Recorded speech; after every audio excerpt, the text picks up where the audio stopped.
Hi there guys, in this video I'll show you how to delete your Twitter account. You want to get rid of your Twitter account.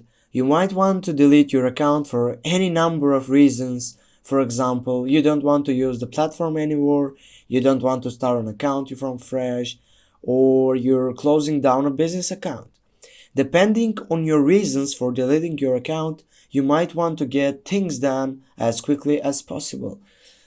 Thankfully, Twitter enables you to delete your account in a few simple steps.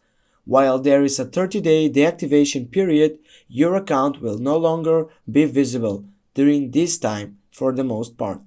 Now guys, go on the profile section on your left upper side. Then select Settings and Privacy.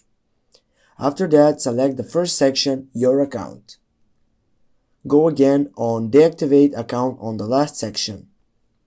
As you can see on the last button you have deactivate mostly, and now they have shared for you what else you should know before you deactivate this account.